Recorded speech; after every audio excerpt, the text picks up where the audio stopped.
You're watching the award-winning GHS-TV, a nationally recognized student television station.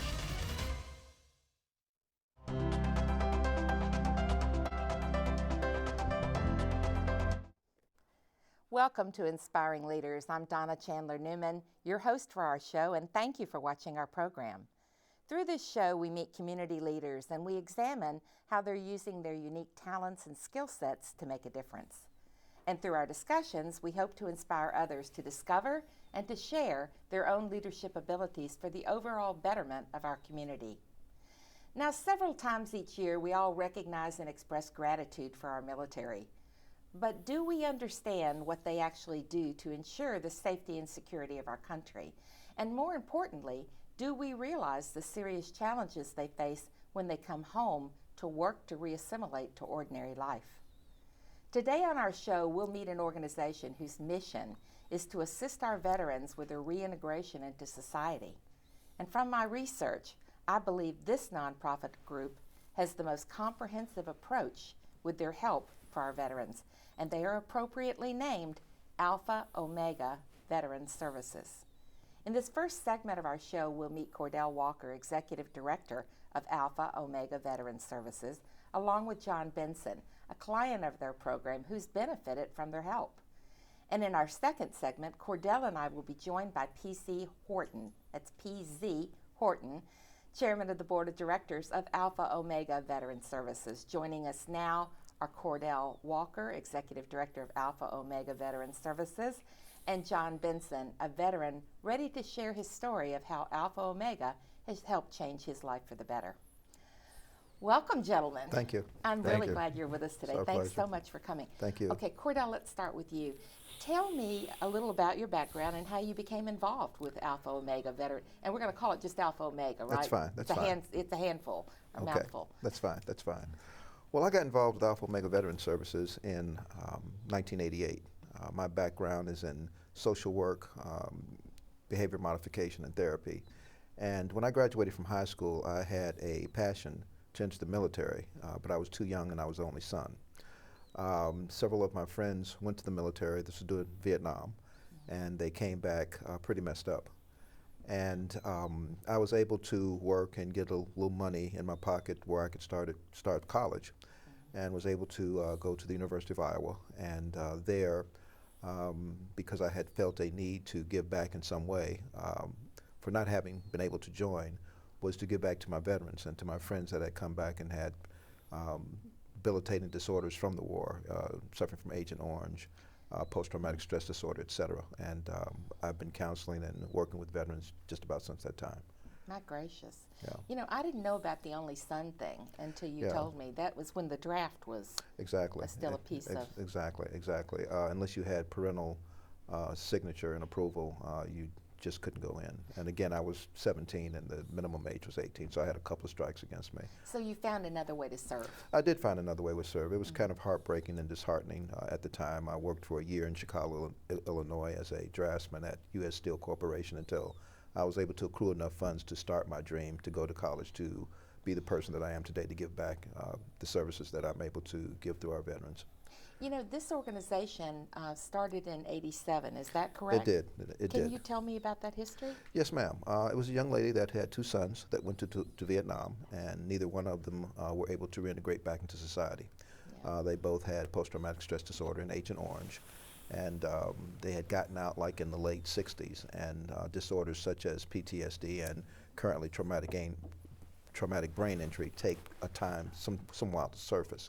So she found that in trying to find services for her sons, she found that there were a lot of people that had significant others that had been in the war, and there was just nothing there for them.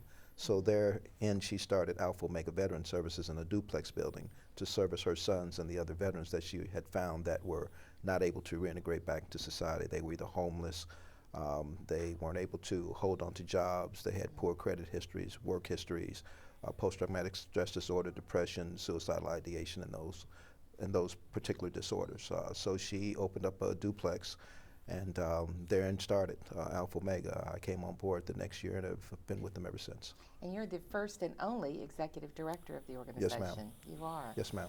So, okay, so John, tell us a little about your history and how did you learn about Alpha Omega? Well, I joined the Army when I was 19. I just went straight in after high school. And after I got out of the Army, I didn't know anything about, you know, any veteran benefits.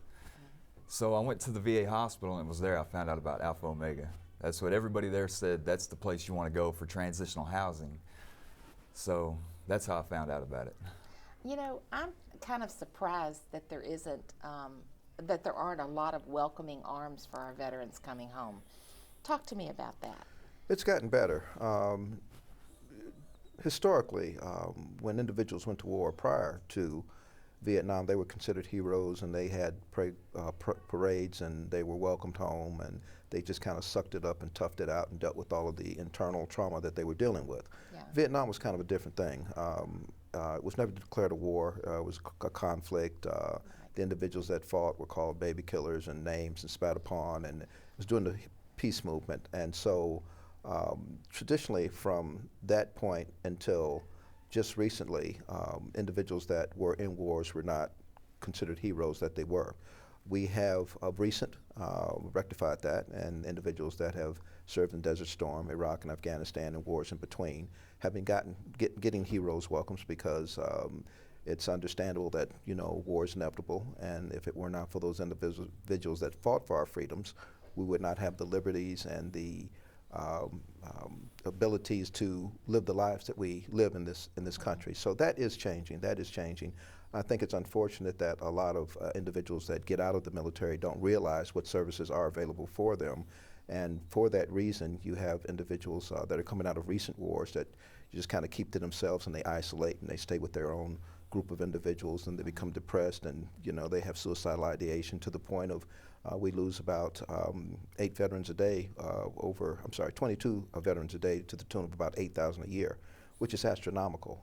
It truly is. John took it upon himself to seek services because he knew there was stuff going on with him, and he wanted to be better. He didn't not want to have all the baggage that he brought home from war, and so he was able to come to Alpha Omega through our programs, and we're excited that he and other individuals are doing that, but we seek those individuals in our outreach services to find them. You're very brave to talk with us today, too. I mean, you're brave on many fronts, of Thank course, you. and certainly a hero, and we appreciate your service. Thank you. But I have to ask the question, what kind of changes do you think Alpha Omega has made in your life? What impact have they made, and how? They've had a huge impact. I was having some problems, and I went to the VA hospital, and I was in there for drug addiction. And I did a 45-day rehab, and I managed to get myself clean, but staying clean is much harder than getting clean. That's something I found out along the way, and Alpha Omega has been amazing. It's just a really warming, welcoming place.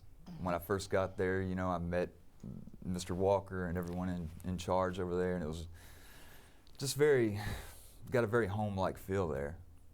And all the support they've given me along the way has been amazing. They've done a lot of things for me, such as like put a roof over my head, they feed me, they help me find work. And so you get to give back to them too, do you not? Yes, ma'am, every chance I get. Yeah. And Mr. Walker's given me some work, and they have a farm that he's let me work at, and the produce there at the farm goes back to Alpha Omega, so that feels like I'm serving Alpha Omega in that way. Absolutely. Well, let's talk about all the programs, because you mentioned a minute ago the transitional housing. Right, Yes, ma'am. right. Talk about the programs. Well, it provides more than just food, shelter, and clothing for our clients that come to us, but it also provides all of the rehabilitative services necessary for a client to get back on their feet and reintegrate back into society. We have a transitional supportive housing facility, which is where John is at. We have 4 permanent supportive housing facilities. Then we have a hospice palliative care facility for our medically fragile end-of-life patients. Okay. Another component that John just mentioned is the urban farm. Some of the integral portions of those programs are to make sure that individuals have individual and group counseling, depending on, you know, what problems they have and need to be dealt with to get back on their feet. They all have individual performance plans that are put together before they come to us, and they have caseworkers that sit down and evaluate those plans with them so that the tools that they get are being monitored and used correctly to make sure that they're moving forward in regards to their reintegration back into society. And that is the end goal, isn't it? That absolutely is the end goal. Yeah, that sometimes you will move out of the transitional housing. Into permanent housing. Yes, absolutely. Yes. Our total goal is to make sure that a person has safe and secure housing and has income. And that's the main thing. And from that, everything else, kind of falls into play. You reunite with your family. You give back to society and the community. You fellowship with friends. You just become a wholesome person and the person that you were meant to be before you had all the trauma and problems that put you in the position that brought you to Alpha Omega. Well, what you just said also points out that more than John benefits from this. John's family, right? Yes, John, the community at large. Tell me. Well, if you have an individual that was in the military, they're able to not only become better people, but the people they're involved with become supportive of their efforts, and they all become better people. It's good for the city because they give back, because they become employees, either at Alpha Omega or through other venues that come through Alpha Omega Veteran Services. They usually go to the churches of their choices. They're usually involved in that way. They give back, and sometimes they run groups. They do therapy themselves. We have about 45 employees. Approximately 40 of them are graduates of the program. So they give back in sustaining the program in itself, because individuals come in as prospective clients and as clients, and they see themselves when they walk in the door. And it's kind of a lead by example thing. One of the main things in regards to treatment and rehab is to be able to look at yourself. And when you walk in the doors of Alpha Omega, you see yourself. I think those of us that are not military actually don't understand exactly what you come back as from the military and what you've seen. And I think you called it, when we talked, Cordell, the travesties of war. Tragedies of war, And you said reaching up from the bottom. It's really a tough reentry, isn't it, John? Yes, ma'am, absolutely. But you had to have a lot of will to survive it, right? Yes, ma'am. You gotta gut it out. Yeah, and not just over there, but even when you get back. Oh, yes, ma'am, absolutely. Yeah, like you said, a lot of people just can't understand, and it's nobody's fault. It's people just. It's hard to reintegrate. It is. We'd never had a war on our soil until the thing in Hawaii, but Pearl Harbor. But right. very few of us lived there. But 9/11, I think, hit us all in the gut pretty hard and made us understand. It woke a lot of people up. Yeah, that there were lots of. So, Cordell, you've been there 30 years? Yes, ma'am. 30 plus years. Yes, ma'am. You're not looking at taking another job anytime soon, are you? Why do you stay? Well, I see the fruits of our labors. I see individuals that come to us with nothing but the clothes on their backs. I see individuals coming to us that are depressed and despair, reaching up to touch bottom. Yeah. I've had individuals come to me and tell me, Mr. Walker, my mom won't let me in her house anymore. Oh, boy. And we are all they have, and we're their families. And to just see a person go from that to a wholesome individual that's healthy and happy and giving back to society and reintegrated with their families, it's the world to me. I can't think of a more noble cause to be a part of, and I'm just blessed to be a part of Alpha Omega and to have been so for so long. John, thank you for being brave and talking with us today. Yes, I'm ma'am. really, really happy for your association with Alpha Omega. Yeah, thank and you. I'm wishing you all the best, and I think our viewers are too. Yes, ma'am. Thank you so much. Thank you for being with us. And Cordell, will you stay with me a few minutes? I will stay with you. Thank you so much, and gosh, I'm pleasure. already impressed with the work that you do. Thank you so much. Thank you very much. Thank you. And we're going to pause now for a short break, and when we return, Cordell and I will be joined by P.Z. Horton, Chairman of the Board of Directors for Alpha Omega Veteran Services.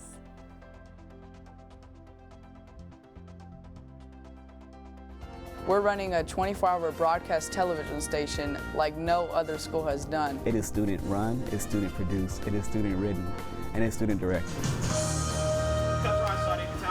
Here's to another 35 more years.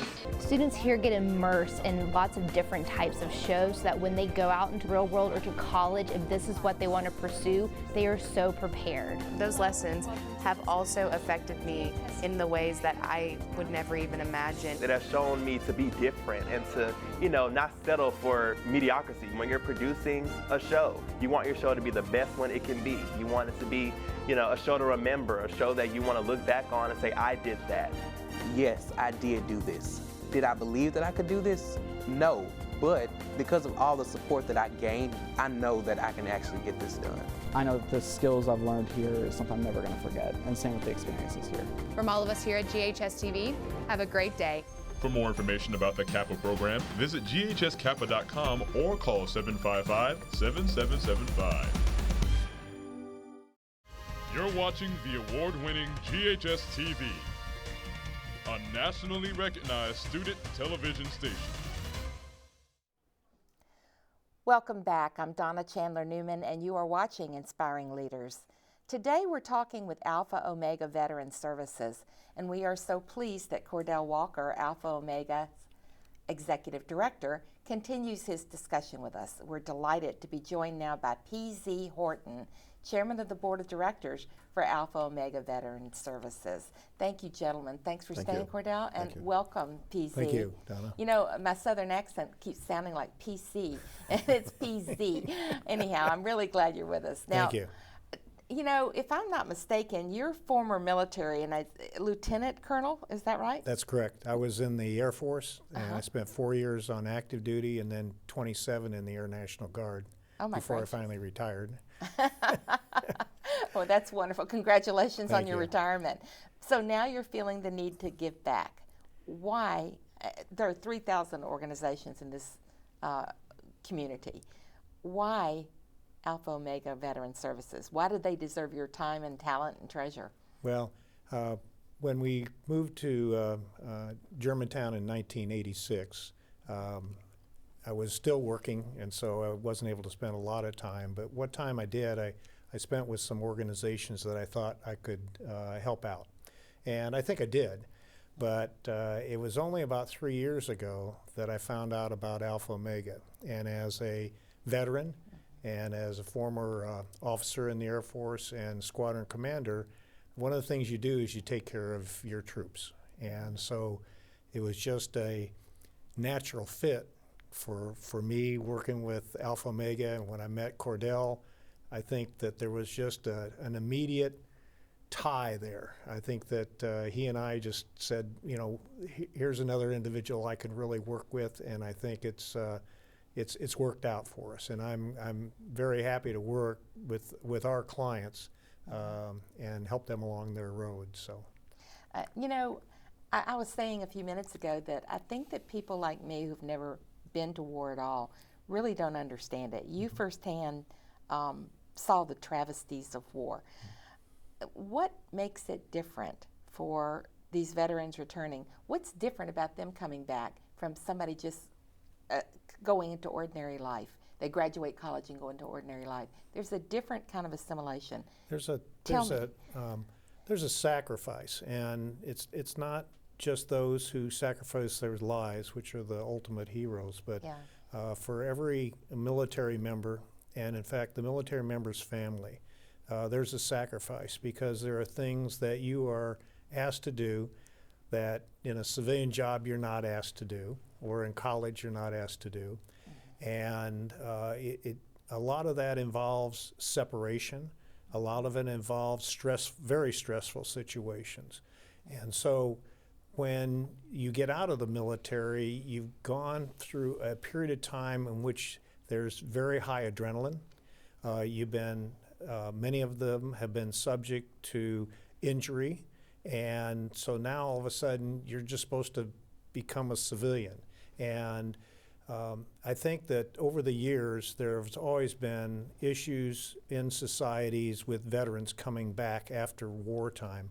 But I think what's different is that we have been at war for a long time now, and it's not that a couple of years and then the war is over. I mean, this war has continued on, and many of these individuals have been subject to so many deployments and so much exposure and their families have been too, and it's just been very stressful, and I think that's what's changed. Do you think that people back home sometimes forget that we are at war? I mean, or do you think that they actually know? I mean, it's topmost with you guys, but what do you think about the ordinary citizen? I don't think the average citizen really thinks of the sacrifices that our veterans make on a daily basis. As PZ mentioned, we've been in war consecutively now for approximately 15 years. Unbelievable. And it's just not normal for the human body and psyche and spirit to be deployed in war situations back to back to back, and then come out and then just be able to readjust to normal society. First of all, when you go to the military, most of the things that you learned in kindergarten in regards to getting along with folks and sharing and being polite, kind, and all of that, it's just kind of thrown out the window because now you're a soldier. Yeah. And soldiers are geared in a whole different mindset. And then after going through war and combat and seeing the things that you see, and you come back, there's no debriefing, there's no, okay, let's, acquisition back into society. It's just that you go from that and then bam, you're back into what's considered normal life. And your mind and your emotions and being are not there. And so you have to, there's a transition that goes on there. And if that transition does not occur in a timely fashion, problems become apparent. Individuals self-medicate, individuals, become angry, hostile, and it's cyclical. And that's why we're just so happy that we're there for them. I couldn't agree more. I think that it's a welcome thing. Now, there's a number of, you're not a national organization, you're a local organization. We're a local homegrown organization, yes, and ma'am. so that piece of it is really good, too, because if I'm donating to you, I know it's staying at home, Yes, right? ma'am. That's correct. I'm kind of surprised there isn't a national organization like that, but most states do have something. Or they have some semblance of what we're doing, but I think that we have one of the, if not the most comprehensive program to reintegrate veterans back into our society, not only by providing the basics for them, but employing them and having job programs. And we've mentioned the urban farm that we're doing, and we've just, it's like our own little community, and we're just really thankful to be able to serve in that way. And giving them family, too. Exactly. Talk about this urban farm. If I'm not mistaken, PZ, you were a big piece of bringing that to fruition, right? Tell me about what this farm does and why it's important. Well, there's been gardening going on for a long time at Alpha Omega over the years, and individual clients have done some gardens and raised a few vegetables. But what I felt is we needed a more structured program that would give a broader aspect and help more of our clients. And so in developing the urban farm, there were three basic things I was looking for. One was horticultural therapy, just getting out and working with plants and getting in the dirt and that type of thing is very beneficial to the human psyche. Number two is that a number of the people that have gone through our program didn't ever have an opportunity to develop any kind of a career and a vocation. And I felt that this was something, agriculture is big in West Tennessee, and so this was an opportunity for them to learn some skills. Sure. And then the third thing is that, well, we're producing, as John mentioned earlier, food on the farm, and we're able to use it internally, which helps with some of our costs. But in looking at our production, our intent is to use about 40% internally in our 6 facilities. 40% we're going to sell to the Memphis Bring It Food Hub, which is run by Memphis Tilt. And then 20% we're going to do farmers markets. And we've already started at the Cooper Young Farmers Market. And this is, again, another opportunity for our clients to get out, interface with the public, tell their story, those kinds of things. And so this all looked like it was very beneficial to me. Well, and the big thing about telling your story is my guess would be that your organization has to work to grow awareness of it. Yes, is they that, do. That's yeah. true. So I'm glad to see, for one thing, if nothing else, if I go to the Cooper Young Farmers Market, I will learn about your organization. That's right. Even while I buy your vegetables, That's right. Yes. So that's Yes. that's a really nice hello to the people in our community, because we don't even know to help you otherwise, right? Right. Exactly. So, okay, let's talk funds for a few minutes. I know that it takes a lot of money to run 6 facilities and have all the counseling and support that you're giving our veterans. How do you get your money? Most of our funds come from the government. We are supported by the Veterans Administration, the Department of Housing and Urban Development. We are a United Way member agency, and all of the affiliates that go with that, FEMA, CFC, Donor's Choice, Gift in Kind programs, et cetera. We have our own internal fundraisers where we have private donors and sponsors. We have corporate support from individuals that have taken notice of us over the years. And we're trying more so, just as we are through the farm program, to become more self-sufficient. We would like to be able to be very top-heavy in regards to private donations and internal fund generating as opposed to being government dependent. We would not have been able to have sustained to this point without those funds, but we would like to at some point become more self-sufficient in that way. And the only way we can do that is get more visibility in the ways that we are today through your show, and try to get out and tell our story and spread the word more, which is kind of difficult because our whole thing is we're saving souls. You know, we're boots on the ground and we're taking care of our clients, and we're feeding the troops, and we're making sure they get everything that they need, and we just don't toot our horns very much. We don't bring a lot of attention to ourselves, but again, it's venues like this and being able to go to the farmers markets and do other public appearances that will get the word out about being one of the best kept secrets in the Memphis area. But our product is one of the best ways of advertising. When we integrate a veteran back into society, that's the biggest recognition we can do in regards to what we do and letting people know of how they can help us. And you're right, and it touches the veteran themselves, it touches their families and the community. And until we talked about that, I don't think I understood the impact of that. Right. Yes, ma'am. Thank you all for the great work that you do for our community, Well, for our veterans. Thank you so much. And it's just, it's marvelous work, and you're right, it's you're saving souls. Thank you so much. Thank you very all much. so It's our much for pleasure. being with us today. Absolutely our pleasure. I'm wishing you the best. Thank you. Thank you much. And thank you for being with us today for Inspiring Leaders. We appreciate our guests on today's show, Cordell Walker, John Benson, and P.Z. Horton, all with Alpha Omega's Veteran Services. I hope you've learned as much as I have about the lives of our returning vets, their hopes, their dreams, their challenges, and some of the ways that we can help. If our show today has touched you, if you feel inspired, if you feel like you'd like to donate to get involved or just know more about Alpha Omega Veteran Services, then please do visit their website, alphaomegaveterans.org. That's alphaomegaveterans.org. Thank you once more for watching our show. If you're interested in the air dates of Inspiring Leaders or for our station's complete programming guide, you can visit GHS-TV.org, where we're streaming live 24 hours a day. You can keep up with GHS-TV by visiting our website. We hope that you'll like us on Facebook and follow us on Twitter, Instagram, and YouTube. Thank you for joining us for today's show, and be sure to watch our show, Inspiring Leaders, again next month.